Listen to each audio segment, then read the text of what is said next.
Assalamualaikum warahmatullahi wabarakatuh. Perkenalkan, nama saya Nurgita Aprilia dari kelas 2B Eksya Ekonomi Syariah. Saya ingin membuat tugas video yang disuruh oleh Ibu Iis Rismawati, MH. Baiklah, saya akan menjelaskan tentang konsep harta dalam Islam. Konsep harta dalam Islam, yang pertama, harta dalam Islam perspektif ekonomi Islam, yang kedua adalah jenis-jenis harta, dan yang ketiga adalah kepemilikan harta dalam Islam. Latar belakang. Harta adalah karunia dari Allah yang harus diurus dan dimanfaatkan dengan bijaksana. Islam mengajarkan bahwa manusia diberi tanggung jawab atas harta mereka sebagai amanah, bukan untuk kesenangan semata. Kewajiban memberi zakat sebagian dari redistribusi kekayaan juga menjadi aspek penting dalam konsep ini. Selain itu, Islam menekankan pentingnya keadilan dalam pembagian harta warisan serta larangan terhadap praktik riba dan eksploitasi dalam mencari kekayaan. Dengan pemahaman ini, konsep harta dalam Islam memang harta sebagai sarana untuk mencapai tujuan kebaikan individu dan masyarakat secara keseluruhan. Baiklah, yang A, harta dalam perspektif ekonomi Islam.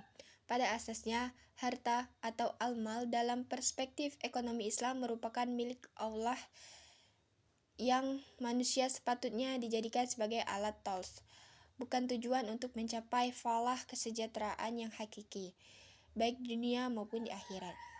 Ia merupakan kebutuhan pokok manusia yang bersifat primer, ad-haruriyat, yang terlindungi sejajar dengan kebutuhan akan agama, jiwa, akal, dan keturunan. Atas dasar itu, Islam memberikan apresiasi setinggi-tingginya atas orang yang mengupayakan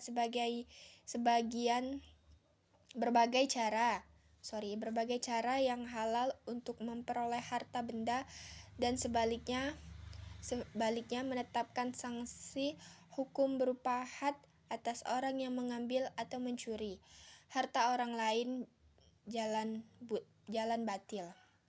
Dalam khazanah Islam, harta al-mal terklasifikasi ke dalam berbagai macam aspek dan sudut pandang, di mana masing-masing klasifikasi tersebut menimbulkan konsekuensi hukum tersendiri. Dalam perspektif ekonomi Islam, harta memiliki peran dan makna yang sangat penting dan diatur dengan prinsip-prinsip yang berdasarkan pada anjuran Al-Quran dan hadis. Berikut ini adalah beberapa utama terkait harta ekonomi Islam. Yang pertama yaitu sumber daya amanah. Dalam Islam, harta dianggap sebagai amanah atau kepercayaan dari Allah yang harus dikelola dengan bijaksana dan bertanggung jawab. Manusia bertindak sebagai khalifah atau pengelola di bumi, dan harta harus digunakan sesuai dengan aturan-aturan syariah. Yang kedua, pemanfaatan harta untuk kebaikan. Harta harus digunakan untuk tujuan yang baik dan tidak boleh disalahgunakan. Misalnya, harta yang diperoleh harus melalui cara yang halal dan tidak merugikan orang lain. Dan yang ketiga, prinsip keadilan dan kesejahteraan. Ekonomi Islam menekankan pentingnya distribusi kekayaan yang adil dan merata. Mekanisme seperti zakat, infak, dan sedekah berperan penting dalam mengurangi kesenjangan sosial dan ekonomi. Keempat, larangan riba. Riba atau bunga atas pinjaman dilarang keras dalam ekonomi Islam karena dianggap eksploitatif dan tidak adil. Sebagai gantinya, Islam mendorong sistem ekonomi berbasis bagi hasil seperti mudharabah, kerjasama antara pemilik modal dan pengelola usaha, dan musyarakah kemitraan usaha. Yang kelima, zakat dan sedekah.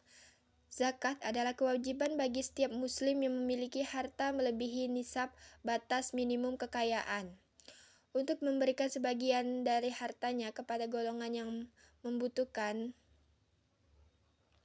Sedekah, meskipun tidak wajib, sangat dianjurkan sebagai bentuk kedermawanan dan solidaritas sosial.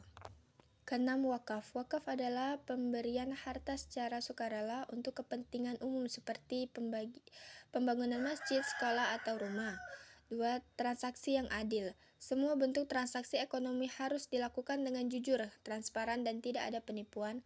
Kedelapan, kesejahteraan umum. Islam menekankan pentingnya kesejahteraan umum untuk mengharuskan setiap individu untuk berkontribusi dalam pembangunan ekonomi yang bermanfaat bagi masyarakat yang luas. 9. Etika bisnis. Ekonomi Islam mengajarkan etika bisnis yang tinggi di mana para pelaku bisnis harus berlaku adil, tidak menipu, dan tidak memenuhi janji. Kepercayaan atau amanah dan kejujuran sidik adalah nilai-nilai fundamental dalam semua aktivitas ekonomi. B. Jenis-jenis harta. Yang pertama, al-mutakawim dan ghair al-mutakawim. Harta mutakawim adalah segala sesuatu yang dapat dikuasai dengan pekerjaan yang dibolehkan syara untuk memanfaatkannya.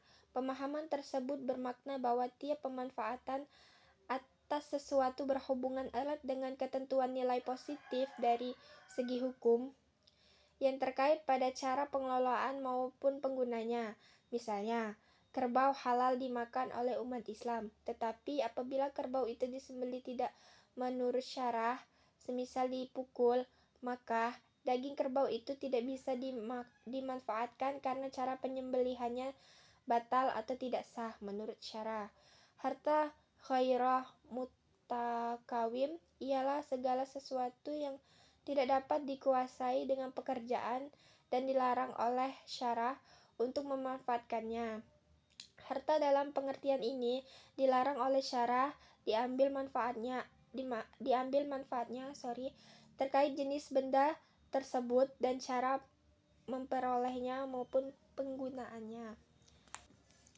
2. Mal mitsil dan mal kimi. Harta mitsil ialah sesuatu yang memiliki persamaan di pasar atau mempunyai persamaan tetapi tidak ada perbedaan menurut kebiasaan antara satuannya pada nilai seperti binatang atau pohon. 3. Mal istihlak dan mal insti. Mal harta istihlak ialah harta dalam kategori harta sekali pakai. Artinya manfaat dari benda tersebut hanya bisa digunakan sekali saja. Yang keempat, mal mankul dan mal ghair al mankul. Harta mankul ialah segala sesuatu yang dapat dipindahkan dan diubah dari tempat satu ke tempat lain. 5. Mal ain dan mal daiharta. Ain itu ialah harta yang berbentuk benda seperti rumah, pakaian, beras, kendaraan, dan lain-lainnya. Harta ain dibagi menjadi dua, yaitu harta ain zati kimah, yaitu benda yang memiliki bentuk yang dipandang sebagai harta karena memiliki nilai. Harta ain zati kimah meliputi, ada beberapa nih, A sampai F guys. Yang pertama, benda yang dianggap harta yang boleh diambil manfaatnya.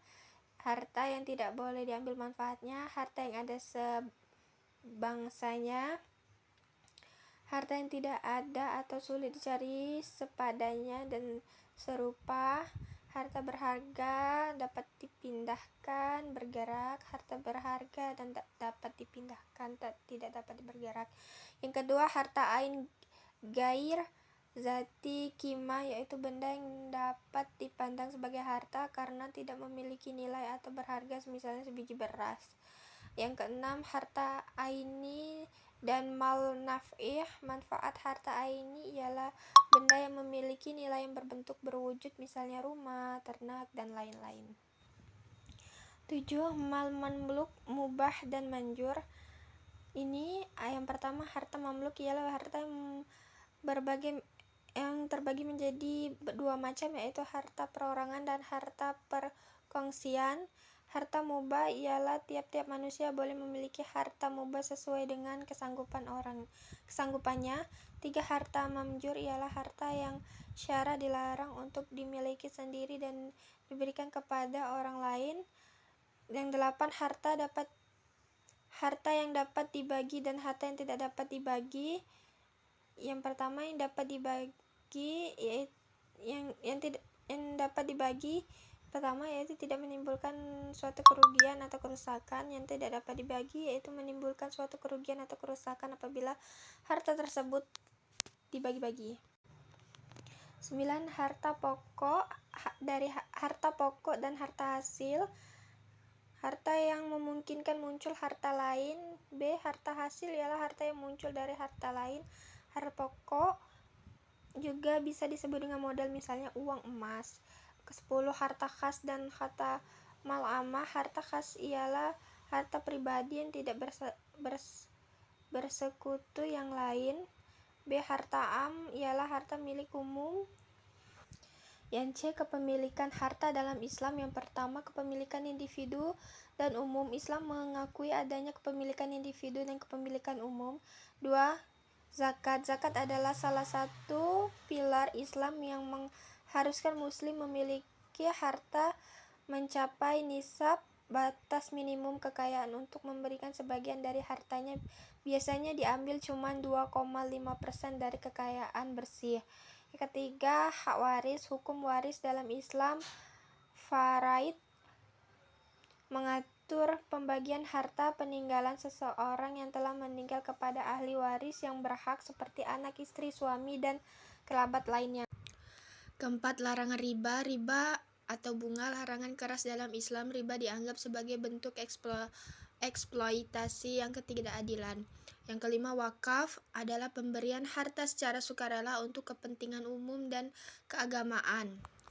Harta wakaf tidak boleh dijual, diwariskan, atau dialihkan dan harus digunakan sesuai dengan tujuan wakaf.